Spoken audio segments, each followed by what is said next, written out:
Elle s'est retournée et m'a fait un signe de la main. C'est la dernière fois que j'ai vu Barbara Nichols. Les autorités n'avaient aucune piste. J'étais dans la résidence universitaire la plus ancienne du campus. Des choses étranges ont commencé à se produire. J'avais toujours l'impression qu'on m'épiait, je me sentais sous pression. Ce cas a eu lieu dans le sud des États-Unis.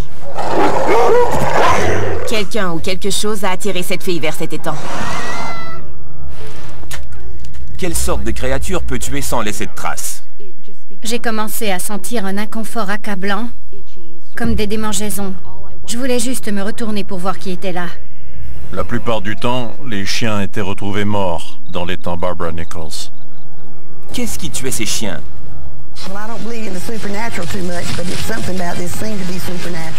Mon niveau de peur était à son comble. Elle n'existait plus juste dans les rêves. Et j'étais terrifiée. Ce cas a tous les éléments d'une vengeance paranormale.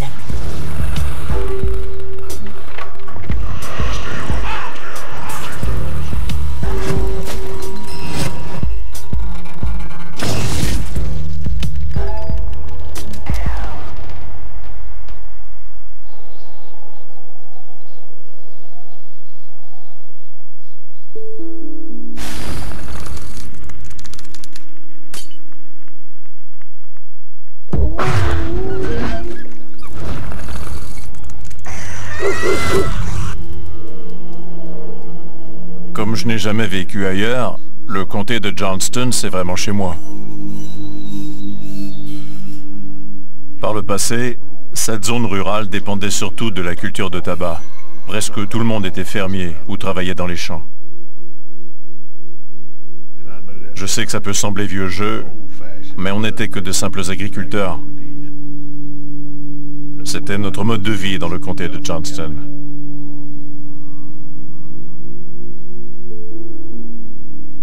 C'est un lieu riche en histoire, aussi vieille que la terre. Les légendes abondent dans ces forêts reculées et dans ces marécages nauséabonds. Souffrances, sorcières, fantômes. Des histoires à faire frémir de peur.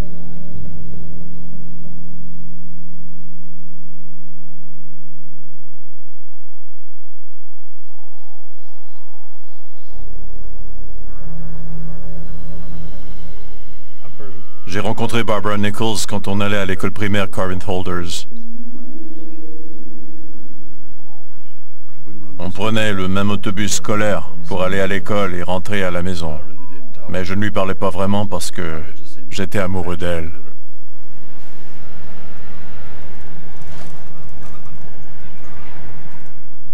Je trouvais que c'était la fille la plus belle et gentille que je n'avais jamais vue. Elle avait de magnifiques yeux bruns, elle était splendide.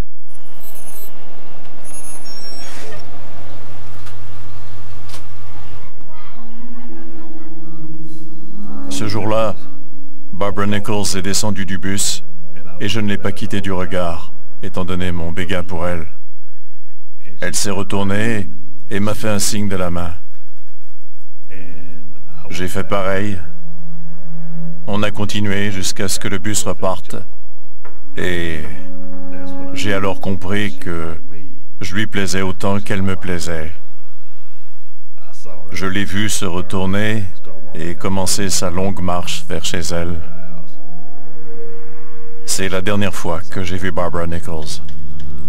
Quel triste jour.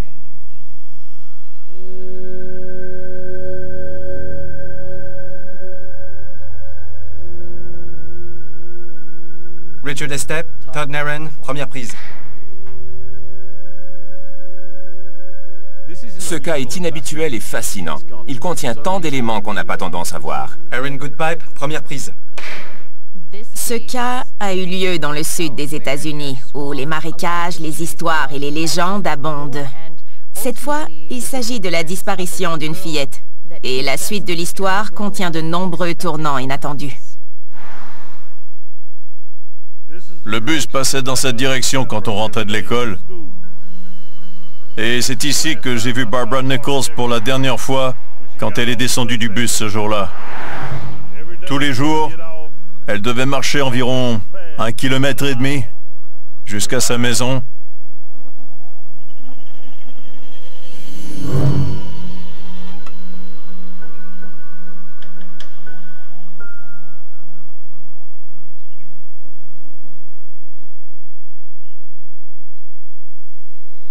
C'est ici que sa famille habitait. La maison est délabrée, mais elle l'était déjà à l'époque. Personne ne voulait leur louer une maison convenable. C'est parce qu'ils étaient originaires de l'Ohio. Même si la guerre de sécession s'était terminée 100 ans plus tôt, le ressentiment et la haine envers le nord du pays et ses habitants n'avaient pas cessé dans le sud. Barbara a peut-être payé le prix d'un conflit qui a eu lieu un siècle avant sa naissance. Cela dit, il y a des hypothèses encore plus obscures et sinistres à considérer. Le père de Barbara buvait beaucoup. Il dilapidait l'argent de la famille. Mais sa mère était très débrouillarde. Elle a tout fait pour épargner leurs ressources. Elle a posé des fenêtres elle-même. Elle a débroussaillé le terrain et peint la maison. Elle a réparé tout ce qu'elle pouvait. Elle s'est investie. Elle a tout fait pour que cette maison soit logeable. C'est ici que Barbara Nichols se rendait tous les jours après le trajet de bus. Mais ce jour-là, elle a disparu.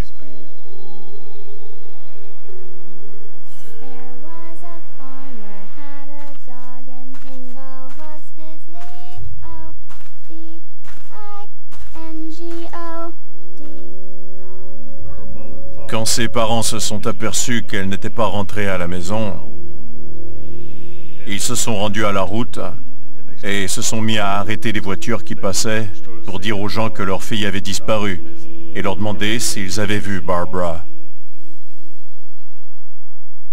La police locale s'est dépêchée pour coordonner des recherches d'envergure. On a demandé l'aide de voisins, de pompiers et de toute personne prête à aider à ratisser la forêt dense autour de la maison de la fille disparue pour trouver des indices afin de la retrouver. De prime abord, ce cas ressemble à bien d'autres. Il s'agissait peut-être d'un prédateur, d'un traqueur, d'un pédophile qui s'en est pris à la petite Barbara Nichols. Cela dit, certains indices récoltés ont changé le cours de l'enquête. Chaque jour, alors qu'elle rentrait chez elle à pied, après l'école, Barbara Nichols devait longer cet étang.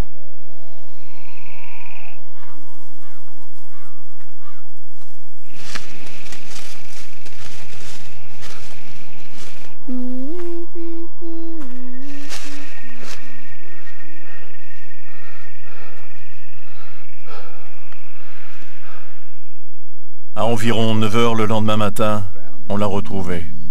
Son corps inanimé flottait dans l'étang près de chez elle.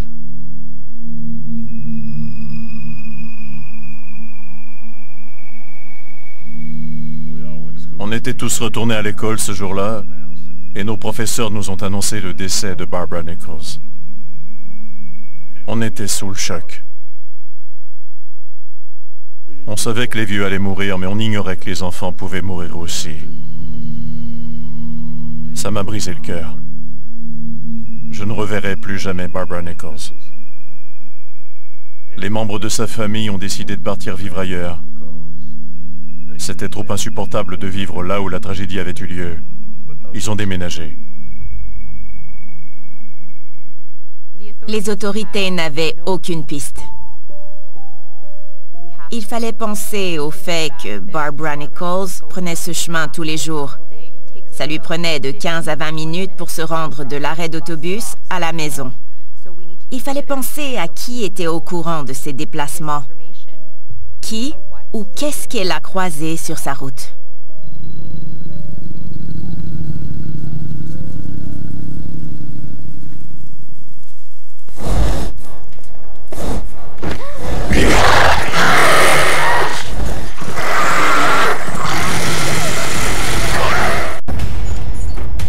Ces gars-là préparent un gros coup, mais je sais pas quoi.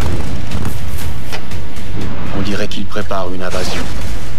Je ferai cette infiltration. Et vous le regretterez. Le plus dur, c'est de garder le secret. À quoi tu joues? T'es une police? Oui ou non? On est du FBI. Échec et mat. C'est de bonne guerre. Votre cinéma, jeudi et samedi, 22 h, à Canal D.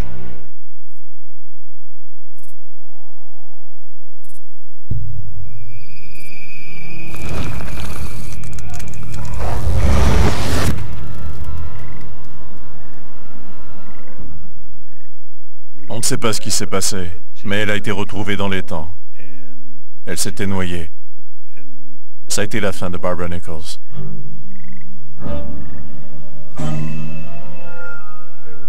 Quelqu'un a voulu faire du mal à Barbara. Cette personne connaissait possiblement ses habitudes et aurait pu savoir qu'elle empruntait ce chemin tous les jours.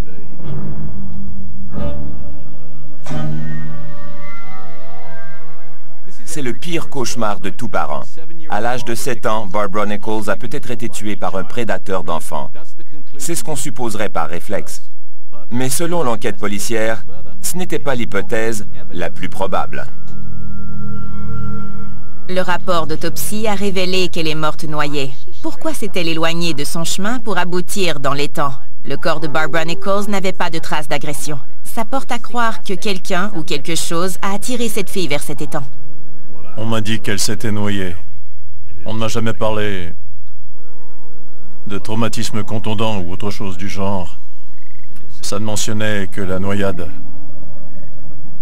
Des pistes ont été trouvées autour de l'étang. Ces traces étaient celles d'un quadrupède. Quelques pistes d'animaux ont été trouvées sur le bord de l'étang, où Barbara Nichols a été retrouvée. Cet indice a changé la donne. Les gens de la région ont pensé à des créatures mythiques. Les gens se posaient des questions. Ils voulaient savoir quel genre d'animal arriverait à tuer une fillette sans laisser aucune marque sur son corps. Quelle sorte de créature peut tuer sans laisser de traces? S'agirait-il d'une créature d'une autre dimension?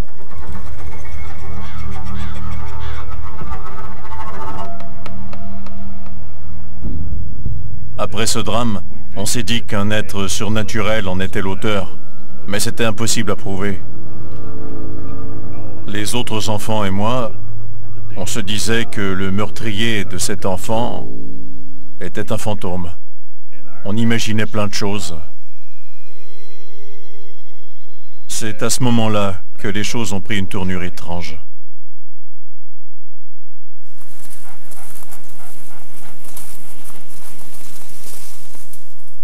Des chasseurs allaient souvent dans les bois près de chez elle et détachaient leurs chiens.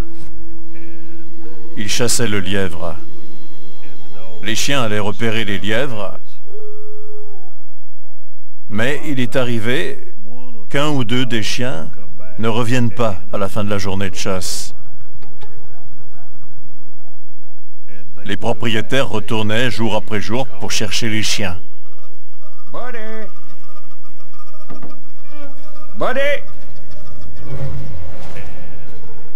La plupart du temps, les chiens étaient retrouvés morts dans l'étang Barbara Nichols. Ils s'étaient noyés. Les chasseurs ont cessé de chasser près de cet étang de crainte de perdre un chien. Toute la communauté avait peur.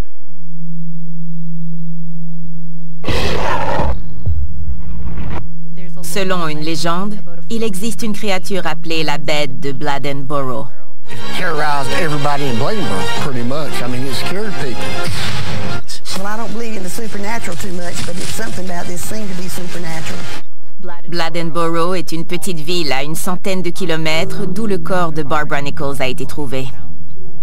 Selon des témoins, cette créature ressemble à une panthère noire monstrueuse, un gros félin. Au fil des ans, de nombreux groupes sont allés à la recherche de cette bête maléfique pour la tuer, mais elle n'a jamais été trouvée. Est-ce possible que l'être qui a tué Barbara Nichols et les chiens ait été d'origine paranormale? Il suffit d'analyser les pistes pour avoir la réponse.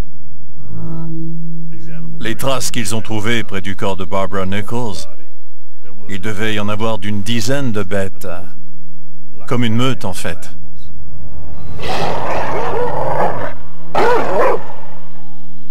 À cette époque-là, quand les gens voulaient se départir de leurs chiens, ils allaient l'abandonner dans les bois. C'était une façon de donner une seconde chance aux chiens, plutôt que de l'abattre.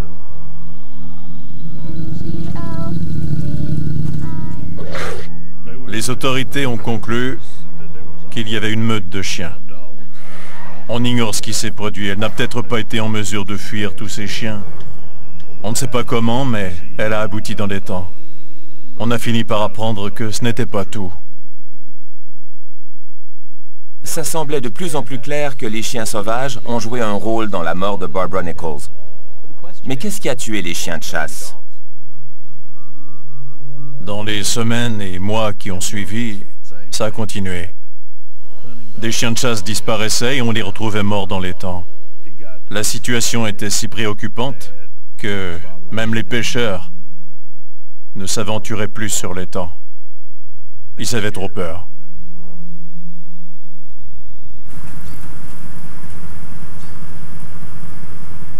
« 12 ans après la mort de Barbara Nichols, mon oncle, qui vivait dans le comté de Wade, m'a appelé. C'était un grand chasseur et pêcheur. Il m'a demandé d'aller attraper des grenouilles avec lui.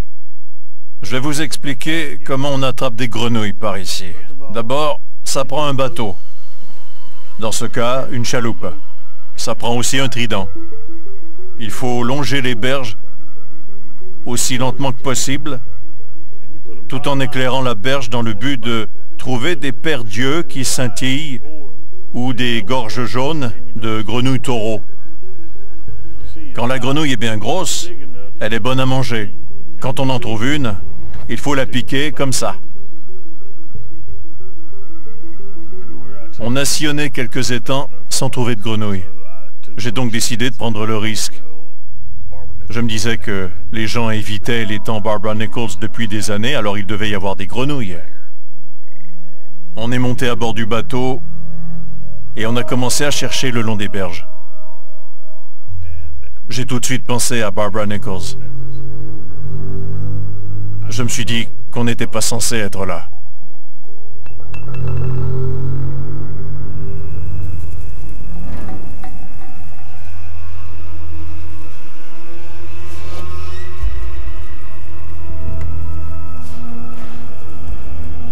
Dingo was his name.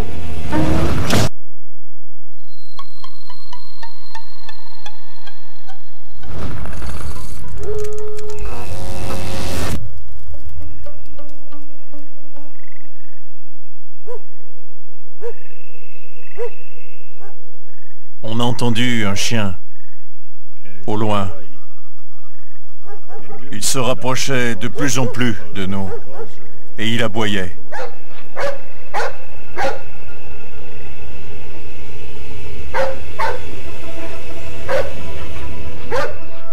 C'était un chien de chasse, et tout à coup, on l'a vu sauter à l'eau.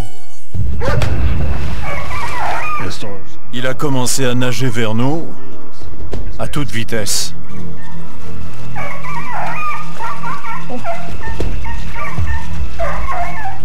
On avait peur qu'il ait la rage, on ne savait pas ce qui lui arrivait, mais il se dirigeait droit vers nous.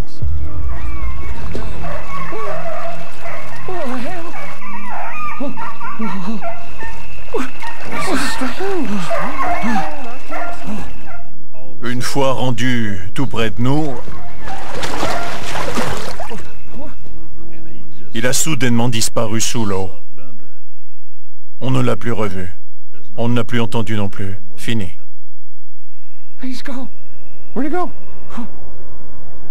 On ne comprenait pas pourquoi ce chien avait disparu si subitement sous l'eau.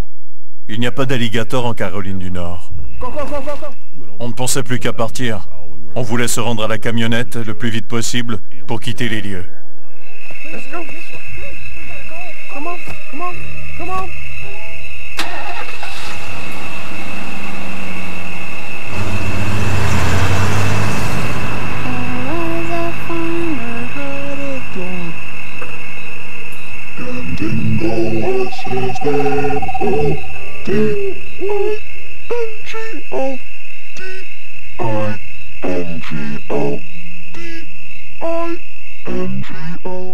Mon niveau de peur était à son comble, parce que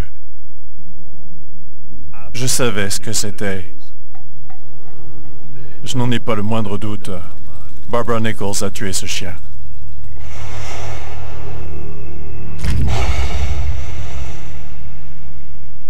Ce cas a tous les éléments d'une vengeance paranormale. La petite Barbara Nichols est décédée dans cet étang de façon tragique, et sans doute que sa mort a été atroce, compte tenu de toutes ces traces d'animaux près d'où on l'a trouvée. On peut comprendre son désir de vengeance envers tout chien, innocent ou non, qui s'aventure près de l'étang. Je vois ça comme un acte de vengeance. C'est triste que tant de bons chiens soient morts. Je trouve ça encore plus triste que Barbara soit morte.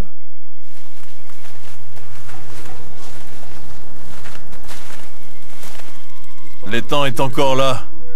Après toutes ces années, ça fait déjà très longtemps. Et il s'appelle encore l'étang Barbara Nichols. Je ne suis pas revenu depuis des années. Et ça me perturbe de me retrouver ici. Ça me rappelle de vieux souvenirs.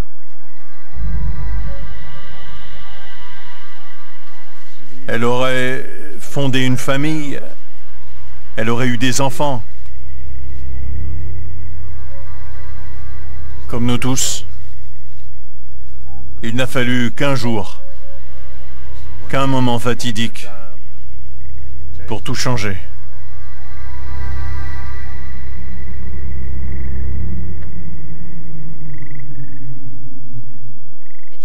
Ça illustre le sort tragique d'esprits d'enfants qui restent dans cette dimension.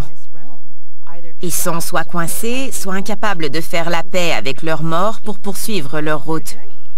Dans ce cas, Barbara Nichols a décidé, pour une raison que j'ignore, de rester.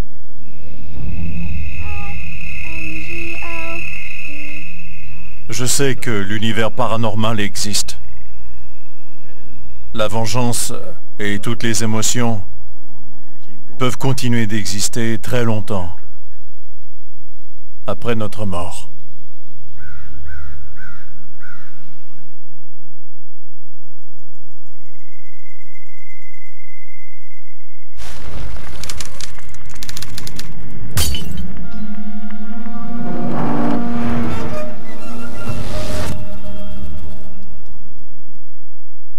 J'ai grandi dans la petite municipalité de Madisonville, dans l'ouest du Kentucky.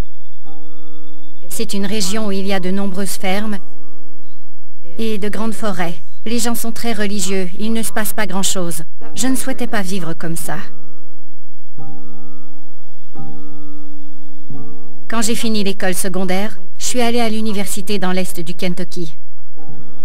J'étais inscrite à un programme spécialisé. Je faisais une double concentration en histoire et en anthropologie. J'ai adoré mes premières années d'université. Jusqu'à ce que je change de résidence. J'y ai vécu une histoire d'horreur. Les mardis, tous les dangers sont possibles. Je n'avais jamais vu ça.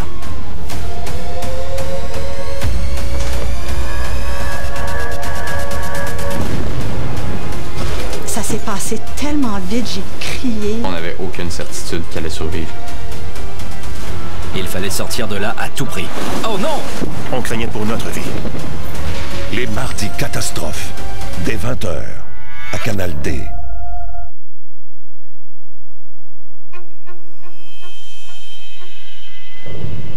J'ai emménagé dans la résidence la plus ancienne du campus.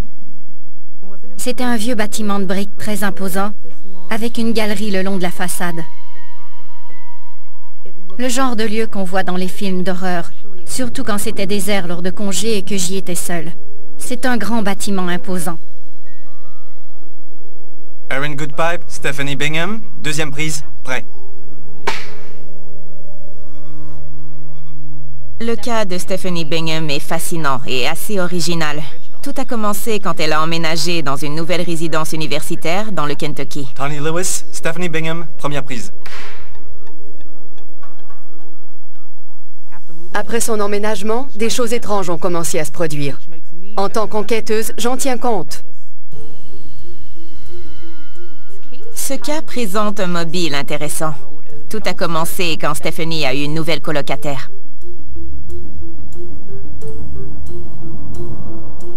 Dans la résidence, Je partageais une chambre avec une autre étudiante. J'ai tout de suite remarqué qu'elle était un peu étrange. Elle était très religieuse. Je savais que ses croyances étaient vraiment différentes des miennes. Well, if you want, I have a prayer meeting on Saturday. Oh, yeah, maybe. The portico and not the building itself, like the storerooms, supper rooms, and energy. I hope you have a good day. Thanks.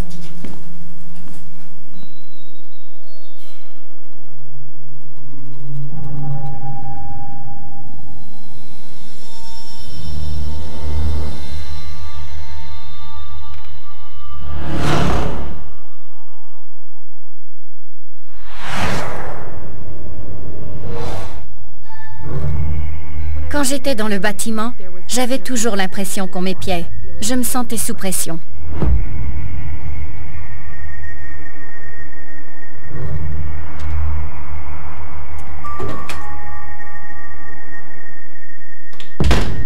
Stephanie commençait à sentir que quelque chose ne tournait pas rond. Elle ne se sentait pas à l'aise dans sa chambre ni avec sa colocataire. Elle était perturbée, mais c'est seulement lors de sa 3e nuit dans cette résidence que les événements ont pris une tournure paranormale. En tant qu'enquêteuse, je trouve qu'il faut chercher des explications. J'étais au lit et j'ai vu du mouvement dans ma penderie.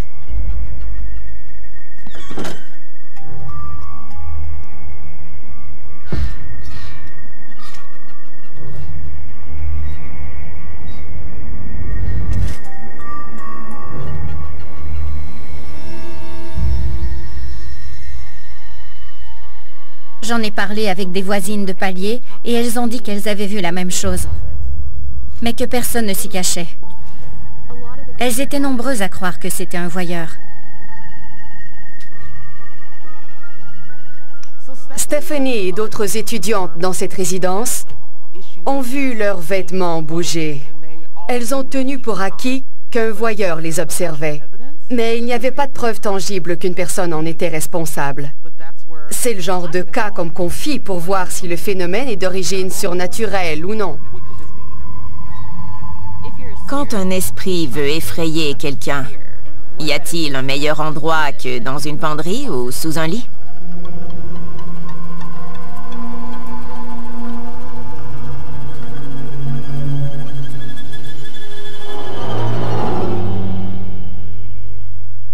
Dans notre chambre, on accrochait des cartes de notre famille au mur.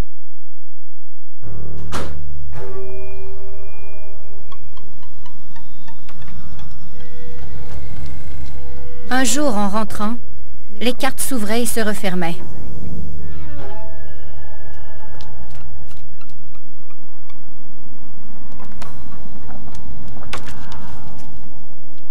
Il n'y avait pas de courant d'air près des cartes, du tout.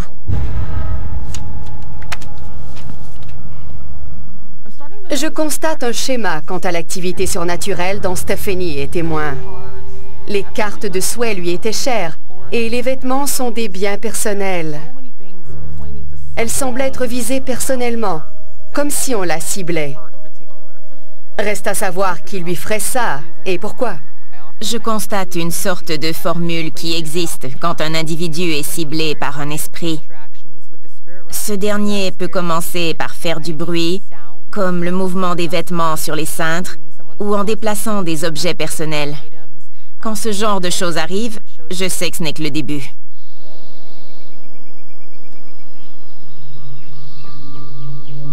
En rentrant dans ma chambre un après-midi, j'ai croisé une amie qui s'est confiée à moi. Elle était troublée. Elle n'allait pas bien du tout. Ça se voyait dans son regard. Elle m'a parlé d'un cauchemar récurrent. Elle était absolument terrifiée.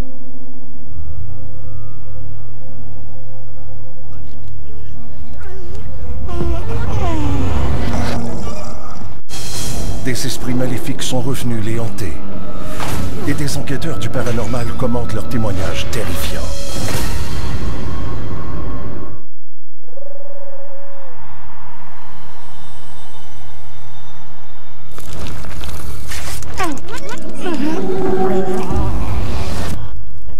pied du lit, il y avait une fillette. Elle lui souriait.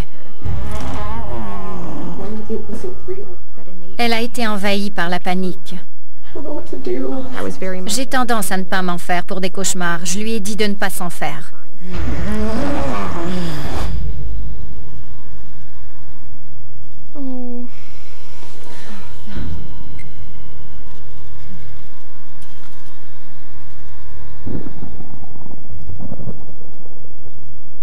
Quelques jours plus tard, une autre amie est venue se confier à moi. Elle m'a parlé d'un rêve troublant qu'elle avait fait. Elle s'était réveillée dans une baignoire.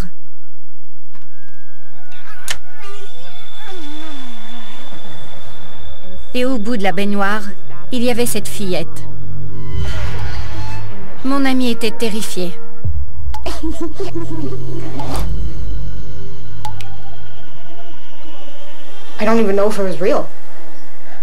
Ces jeunes femmes étudiaient dans des programmes différents et ne vivaient pas dans la même résidence. Elles n'étaient pas dans la même année d'études non plus. Rien ne les reliait. Ce n'était plus qu'un cauchemar isolé. Je ne savais pas ce qui se passait, ni pourquoi elles avaient si peur, mais je savais que c'était suspect. Quand plusieurs personnes font le même rêve, ce n'est pas forcément un phénomène paranormal. Mais c'est possible. J'ai l'impression que ces étudiantes ont senti la présence de cette fille. Parce que peu importe son origine, elle était très puissante. Je crois que, comme notre conscience est altérée quand on dort, on peut être plus vulnérable au monde des esprits qui nous entourent. Dans ce cas, il faut tenter de comprendre l'intention de ce supposé esprit enfant.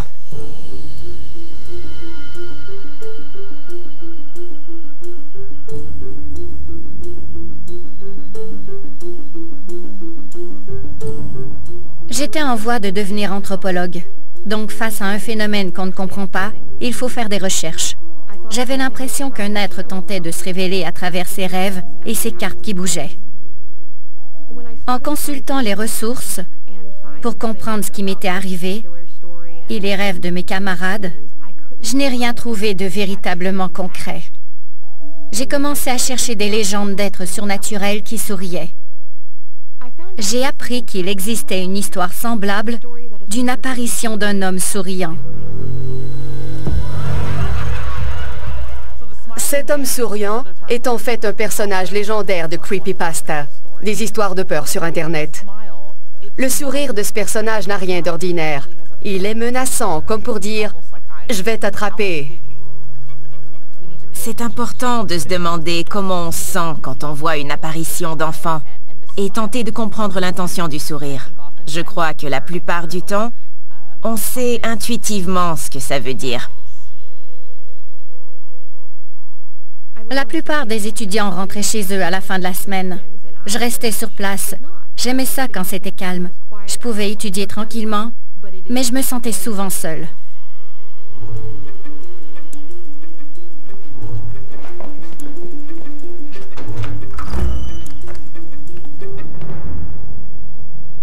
Je détestais faire ma lessive, parce que la buanderie était au sous-sol. C'était effrayant.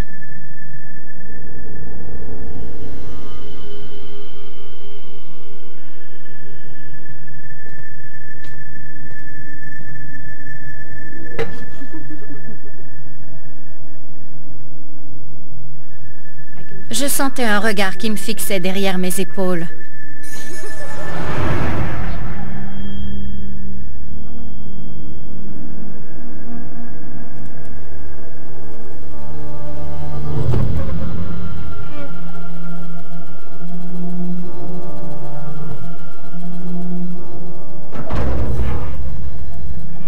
J'ai commencé à sentir un inconfort accablant, comme des démangeaisons. Je voulais juste me retourner pour voir qui était là.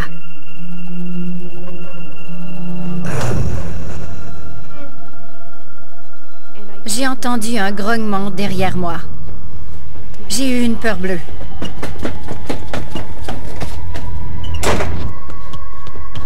Je n'en pouvais plus. Il y a des entités qui se présentent comme des enfants pour attirer leurs victimes. Je crois que c'est parce qu'en tant qu'être humain, les enfants nous touchent droit au cœur.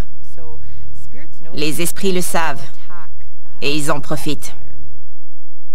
Ma colocataire était dans notre chambre quand je suis rentrée et je lui ai tout raconté.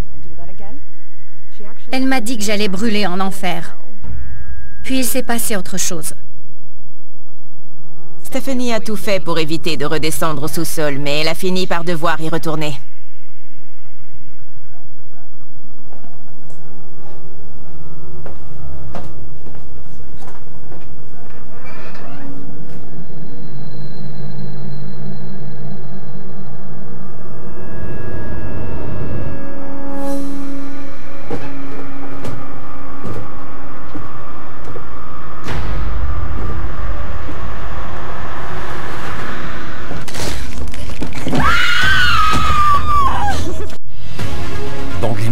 Du monde. Les enjeux sont nombreux. Pour tout comprendre, DocuD, mercredi 21h, à Canal D.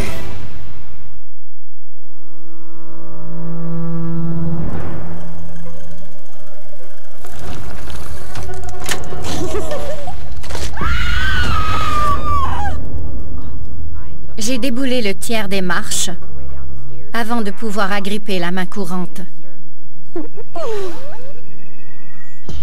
Au sommet de l'escalier, j'ai vu la fillette. Elle me fixait du regard et elle me souriait. J'ai tout de suite su que c'était la même entité que mes amis avaient vue dans leurs rêves.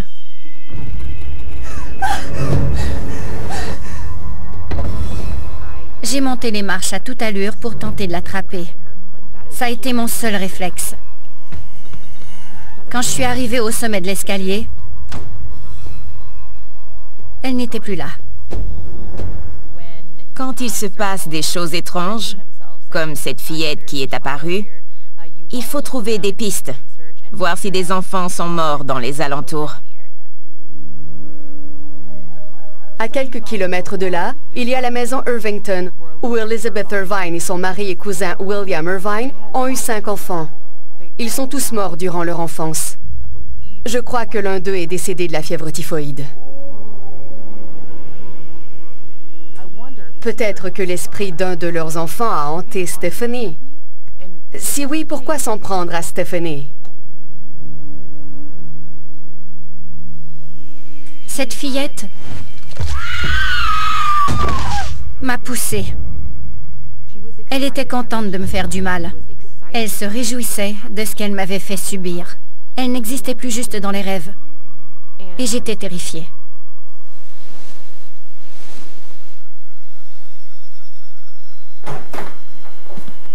What are you doing? Nothing. Quand je suis retournée à ma chambre pour raconter ce qui s'était passé à ma colocataire, I've seen her. In the laundry room, she grabbed my leg and she pulled me down the stairs. Je ne m'attendais pas à la suite. I don't know. Ma colocataire m'a parlé d'un voyage qu'elle avait fait avec sa famille dans les Caraïbes. Ses parents étaient très croyants et étaient missionnaires. Leur but était de propager la foi le plus possible. Quelqu'un n'a pas aimé ça. Avant leur départ, ses parents ont reçu un cadeau. C'était un collier. Ils l'ont rapporté à la maison et les problèmes se sont enchaînés par la suite. On entend souvent parler de missionnaires sans saisir l'atmosphère et la culture où ils vont, ni l'histoire des peuples locaux. Il faut être très prudent quand on fait ce genre de travail. De nombreuses cultures vont imprégner des objets d'une énergie. Il faut toujours se demander quelle énergie un objet peut porter. Stand up. Just stand up. I just gotta show you something. So I know what you're talking about.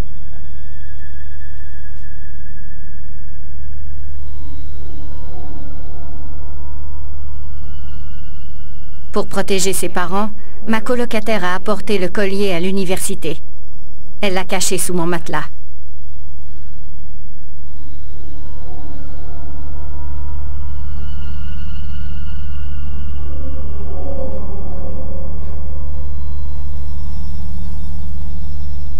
Dès que sa famille est rentrée dans leur maison avec ce cadeau, l'activité a commencé. Dès que le collier a été sorti de la maison, ça a cessé. Mais une fois à l'université, l'activité a recommencé là. J'avais enfin une explication. C'était sûrement la cause de tout ce qui se passait. Elle m'a expliqué ce qui s'était passé chez ses parents, et j'ai repensé à son arrivée à l'université et au début des cauchemars de mes camarades. Ça me semblait logique. Dans ce cas, la vengeance survient 2 fois. La colocataire savait ce qui se passerait si elle gardait ce cadeau. Elle l'a mis sous le matelas de Stephanie, peut-être parce que les deux ne s'entendaient pas ou que Stephanie ne partageait pas ses croyances. L'esprit voulait aussi se venger. Les parents ont reçu ce cadeau empoisonné d'une personne qu'ils tentaient de convertir contre son gré. Pour elle, c'était une sorte d'expérience. Alors elle était en partie curieuse de voir ce qui se passerait si j'ignorais ce qu'elle avait caché.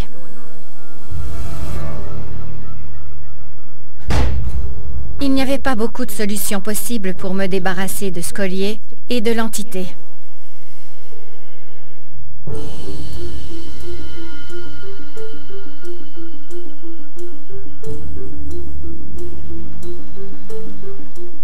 Je me suis rendue dans les bois. J'ai attaché le collier à une roche.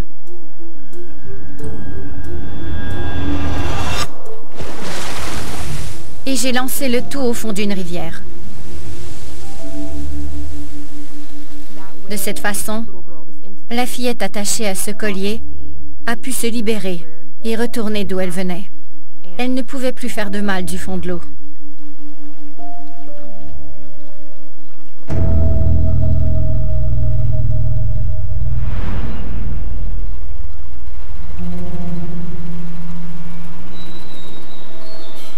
L'eau contient une énergie très puissante. Elle a des propriétés rajeunissantes et purifiantes. Stephanie a été bien inspirée de lancer ce collier dans le cours d'eau. C'est une histoire de vengeance fascinante. J'espère que, grâce à l'intervention de Stephanie, ça s'est réglé et que l'esprit a pu poursuivre sa route vers l'au-delà. Après avoir jeté ses perles dans la rivière, on n'a plus revu cette fillette. Personne sur le campus n'a reparlé de cauchemar. Je crois donc que ça a fonctionné. Je n'ai pas de rancune envers les gens qui ont animé ce collier. Ils tentaient de préserver leur culture, leurs croyances et leur milieu de vie. Je n'ai jamais été l'objet de ce désir de vengeance. J'ai été victime de dommages collatéraux.